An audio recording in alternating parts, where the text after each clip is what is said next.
Welcome back to another episode of Be Our Guest here on Musical Theater Radio. I am your host, as always, Jean-Paul Jovanov. My plan this past summer was to get down to the Goodspeed Theater and check out the new musical, Anne of Green Gables. Well, like most plans in the last few years, they didn't always go as planned. But with today's guests, it will be the next best thing. I'd like to welcome to the show the creative team for Anne of Green Gables, Maddie O'Brien and Matt Vinson. Matt, how are you? Good. How are you? Hey, how are you? Thanks for asking. If you want the honest answer, I feel sick.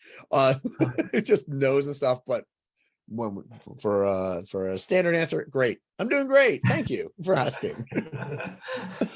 So before we get into you guys and the show and all that sort of thing, I always want to get to know you guys a little bit better. So for our guests, Maddie, we'll start with you.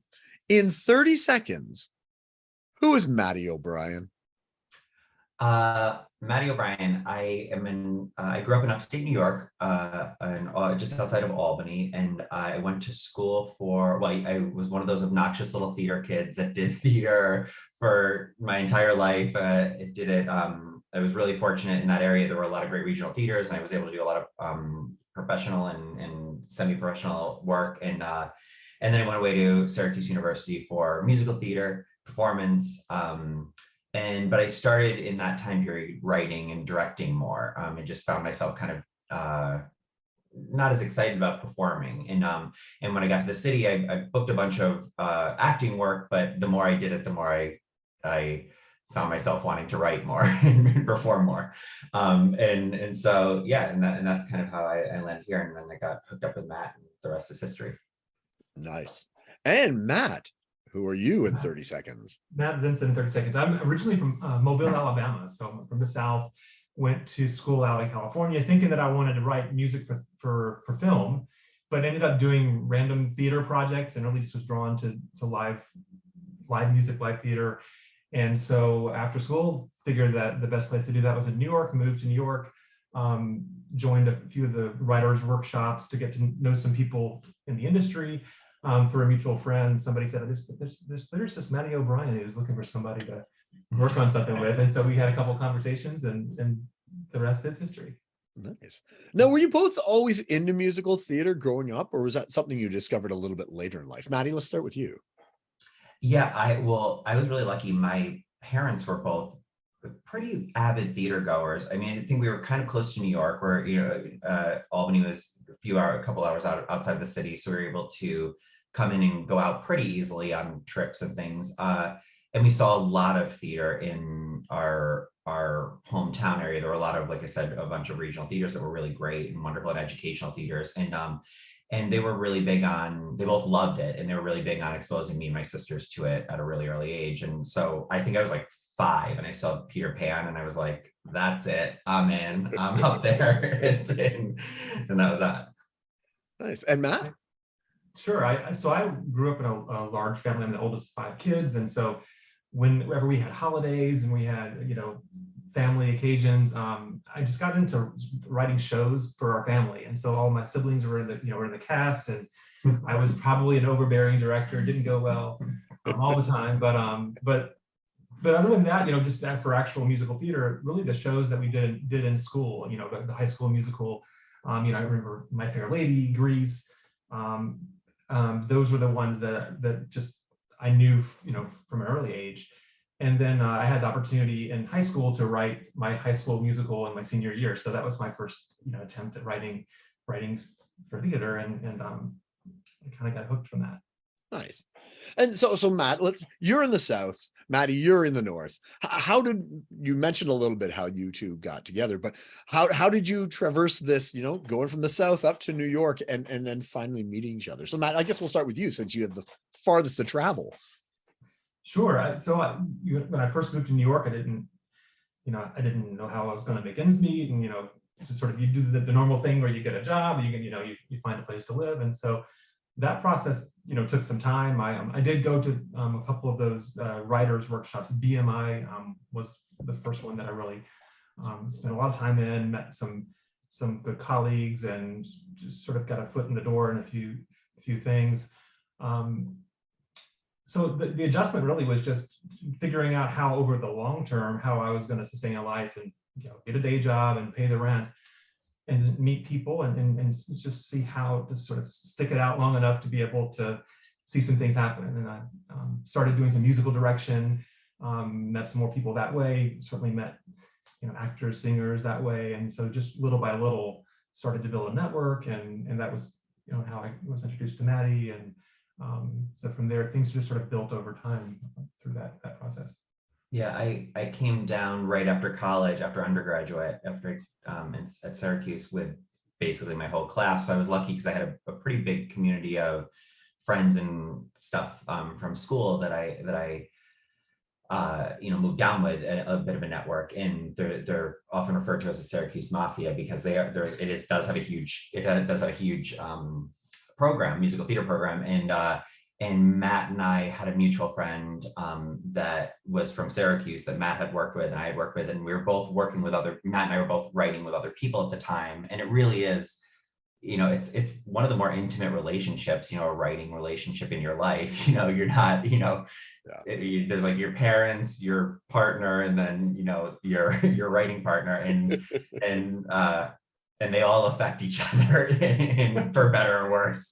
But yeah, we were both writing with other people, and within a couple weeks of each other, we had met with this mutual friend, Michael, and he and we've both been saying, I don't know if our current writing partner is really working, and something, you know, for whatever reasons. And he said, well, you guys should meet and chat. And we met at a diner right down the street from my house, and it went from there. Those meetings got to be weird. It's like first dates, but a really weird first date, right? Yeah. Getting to feel each other out in your thought process. What was that like for the two of you? Oh my God, it's so weird because there's just like the personality part. And actually, Matt, I always joke about it, but Matt and I spent about the first, you know, at least 5 years or more working together, just like absolutely fighting about everything. I mean, everything about the music, the lyrics, the writing, like everything. I mean, getting to know you. Getting to know you. It was a very like dark, like I'll have to like pay off roommates if we ever make any money on this, because the stories that they could tell of the like brawls.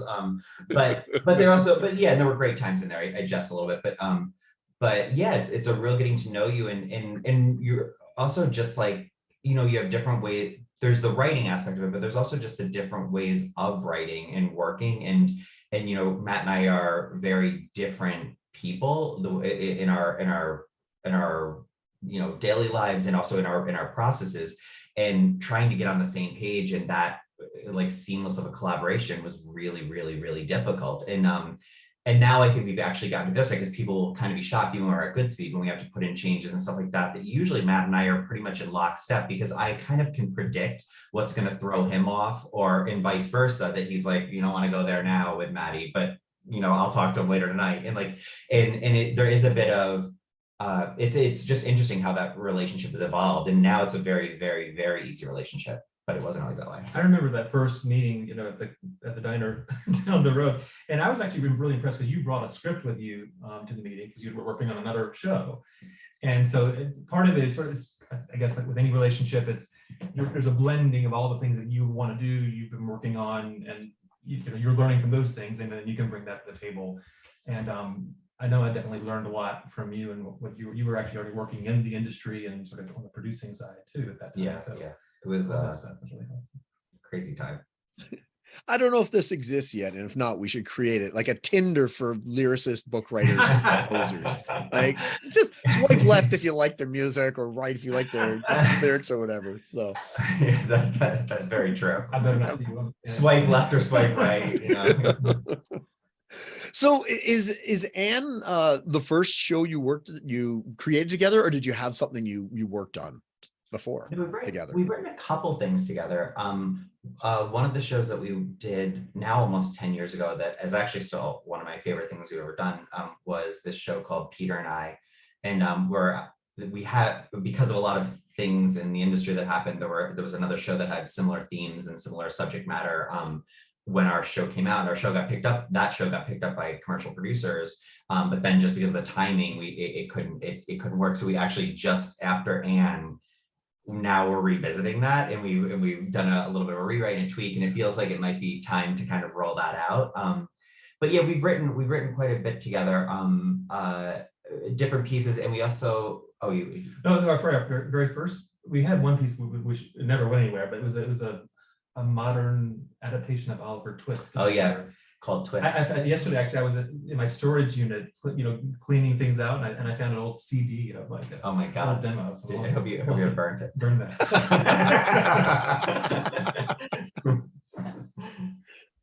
Nice. Yeah, so yeah, we wrote some things. We also work with a group that's really close to our hearts, called Collab Theater Group, which is a group that's for people with developmental I don't know what the politically correct, but the developmental issues, and they we do, so we've done a lot of about every couple of years we get to write a musical for them, specifically tailored with the group, to the group, and they're just an amazing group of actors and people, and we always have a blast doing that too. So that's kind of been a through line. So we have a whole like group of shows from working with them as well. That's very cool. That's very cool. So let's talk about Anne of Green Gables. Up here in Canada, we know the story already. Yeah, I think sure. we definitely know the story up here. But tell our listeners, if they're not, what's the synopsis of Anne, your show?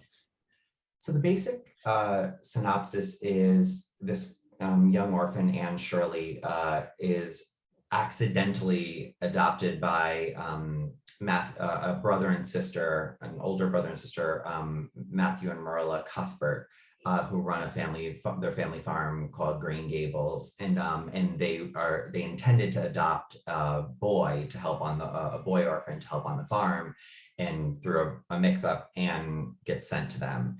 And the show really just kind of is the arc of her time finding her place at Green Gables and fitting into that family structure, and also just finding kind of who she is in the course of it. And yeah, but it's a lovely story. I grew up on it. It was my mother's favorite story growing up. So my sister, she was really big on all of the novels, and there's like a million of the novels. There's Anne of Green Gables, which is really what our show focuses on. But Ella Montgomery, the novelist, I don't even know how many she wrote, and I have not read all of them. I've read a lot, but yeah. So she shared it with us, and when we were looking for a piece to adapt, I thought, oh, Anne might be the right character. And that's how we got to it.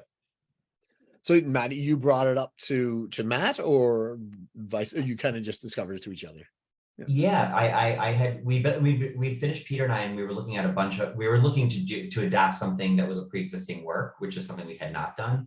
And so we initially, as all writers do, looked to the public domain, and Anne was in the public domain, and we've been playing with a bunch of different other titles, and then I brought Anne, and I said, I thought it could work maybe. And with our style of music, I mean, in the previous piece, we had developed a little bit of a musical language of how the ensemble vocals would be woven and integrated into the storytelling, and so we were thinking, what would be the kind of story that could work for that? So there was a sort of a heightened nature to Anne and her, her imaginative spirit, and so that was a good, launching pad for that kind of aesthetic that we just started to develop ourselves. Yeah.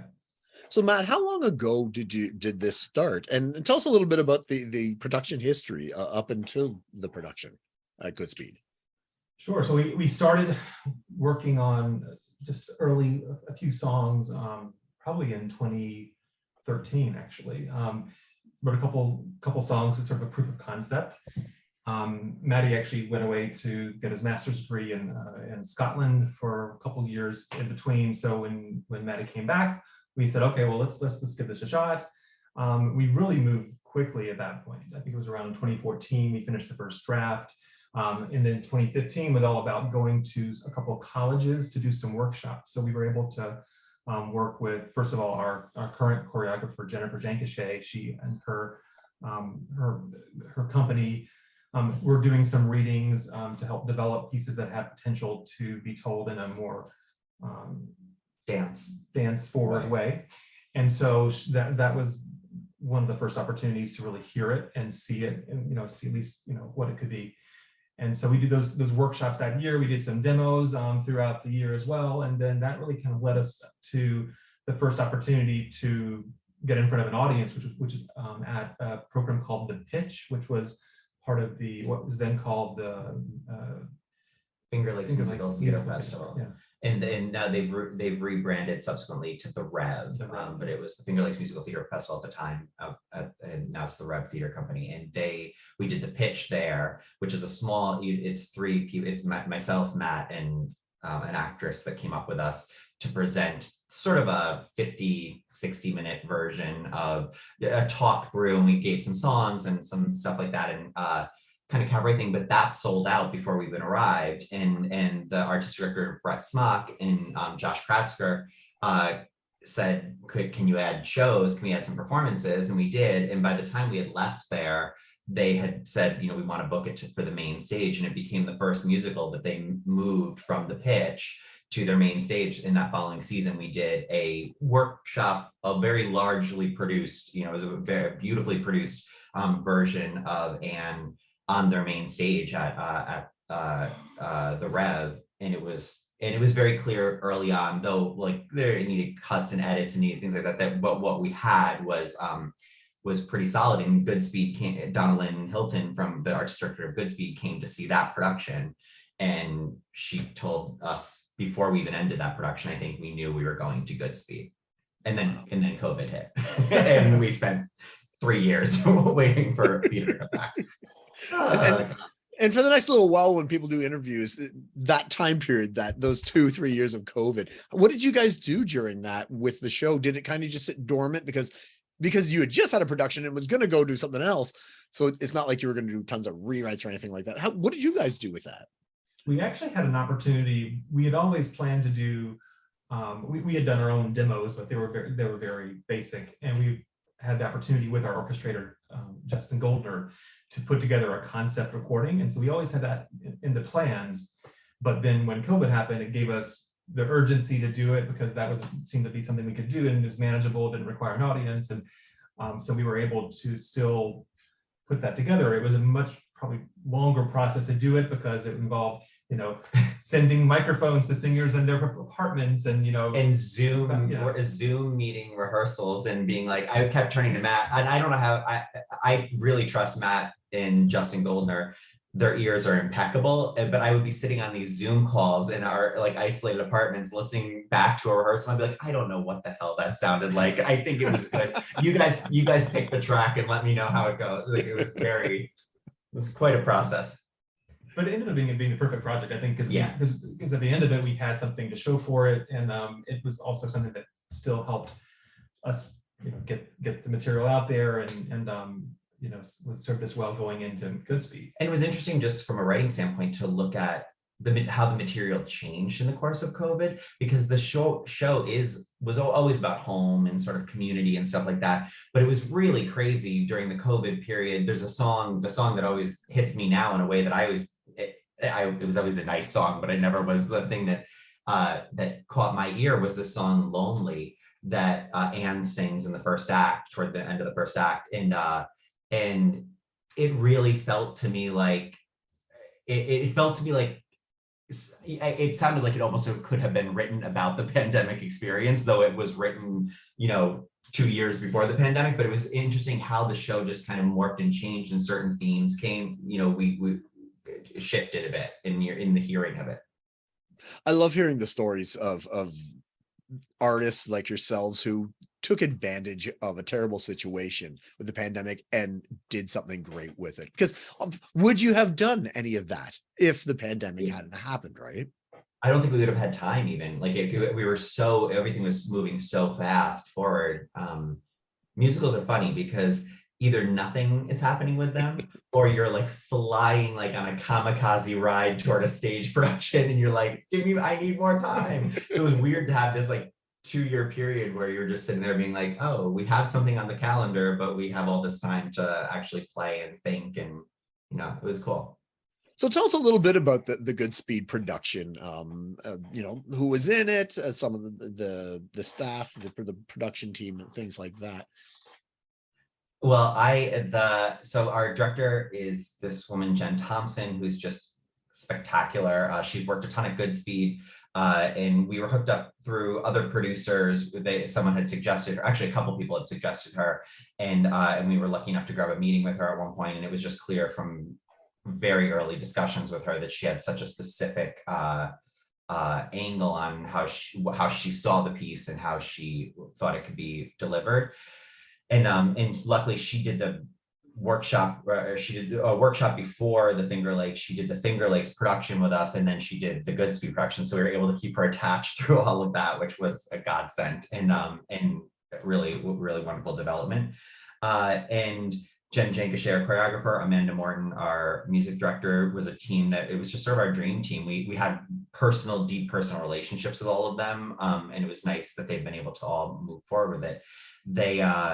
And then with the actors, we had done a full casting, or almost full casting, for the production at Goodspeed. Literally March 13th, I think it was, we cast the final person that day. And I remember leaving the studio from the final callbacks, and we were all like, yay, we cast them. And we were hugging and like saying, and we had heard that, we were probably gonna have to lock down for the next week or so. And we're saying, well, we'll see you. We'll get together as soon as that's over. And then, like, 3 years later, we were back recasting. Luckily, a lot of the people were available and able to continue, but just people had gotten gigs, some people had left the industry. It was such a tumultuous time that it was just things had to shift and change. But we ended up with an absolute dream cast. It was, I said it was the one time that I remember in theater where I got every single first pick that I wanted in the casting, which is just astounding. Usually there's some sort of compromise, and this time we really got everyone. And and they were so amazing during the process.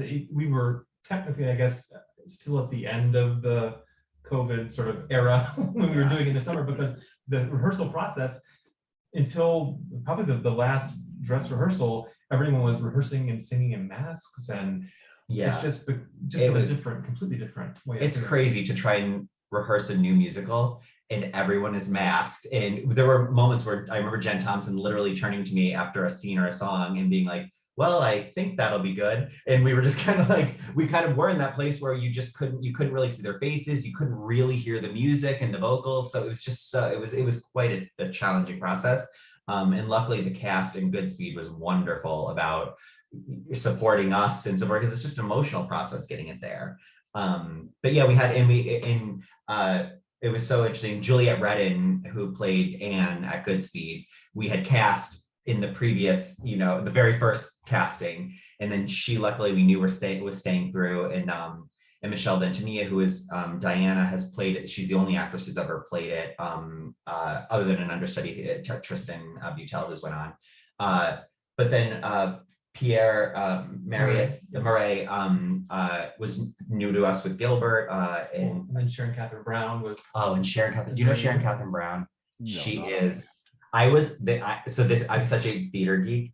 I was obsessed with Sharon Catherine Brown. She was she had this crazy. She replaced like Laurie Beachman as the narrator in Joseph. She replaced Jennifer Holliday in Dreamgirls. I mean, she's this insane talent that I've been obsessed with. Some, all these YouTube videos, these scratchy things. And she came in. She was like one of the final people to audition for us. And she walked into the room and she said, Jen said, would you like to audition? Would you like to read first or sing first? And I was so excited. I'm like, I know what her voice is like. I was so thrilled. And she said she's going to act first. And she came in and I was like, oh, I hope, I would have my fingers crossed. And she just gave this spectacular reading of Marilla Cuthbert. Hilarious and devastating, and like everything you wanted from the role and more, far better than we ever dreamed. And then I knew her and I was like, all I thought to myself was, and now she's gonna sing, and I didn't know if anyone else knew what they were in for, and they clearly didn't. She brought the house down, and so she was really, I think, one of the last people we cast this time around, and she was absolutely spectacular. And Aurelia Williams as Rachel Lynn. We just got a dream cast. DC Anderson. They were all wonderful. That's man. Congratulations on the production and the whole journey, and Thank you. because it's not easy, as as most people know listening, it's not easy to get a musical started, continue it, and get it on as a production. So kudos. Yeah, that's fantastic. But thank you so much. Yeah. No problem. So what's the future for Anne of Green Gables? Is it set in stone-ish, or are you looking at this as some tweaks and things like that? We have, from a writing standpoint, Matt, luckily, both at the Rev and at Goodspeed, the theaters allowed us to be there for the entire runs of the show. They put us up for the entire runs of the show. So while we were there, after it was up and running and the masks were off and we fixed all those things, we were able to get into rehearsal rooms while we were watching it.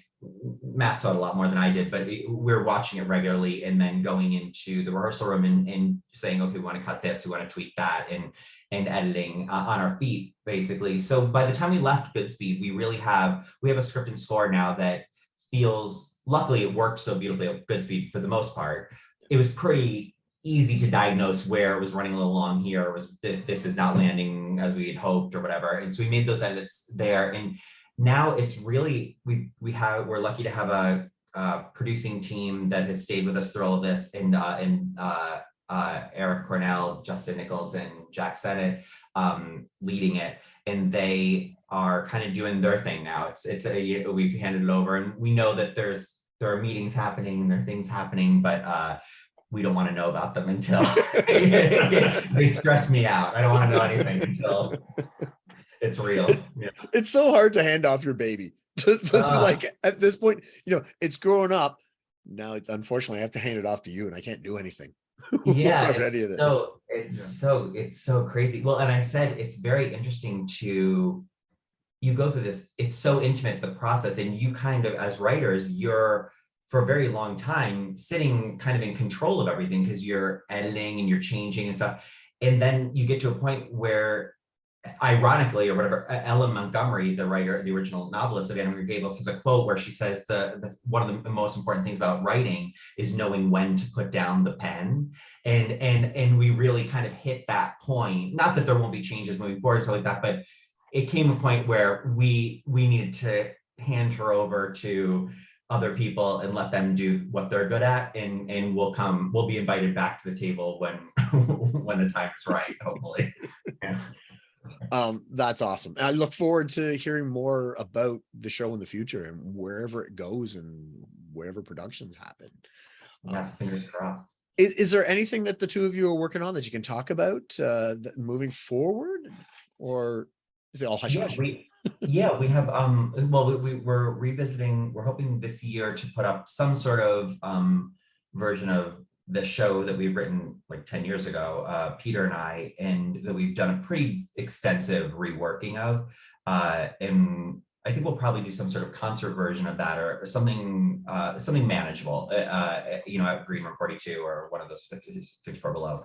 But we're kind of working through what that will be now. And then we have we can't tell you what it is, but we've been pursuing a play that I thought would be the most brilliant musical, and I have had meetings for 15 years trying to get the rights to this play, and nobody would respond, and no one would respond. I couldn't do it, and then through our wonderful agent Max Grossman, he was able to make sort of a miracle meeting happen, and we have a tentative go ahead, and it's feeling like that'll be the next sort of big thing on the plate, but we don't have much more that we can say about that, but we're really excited about it.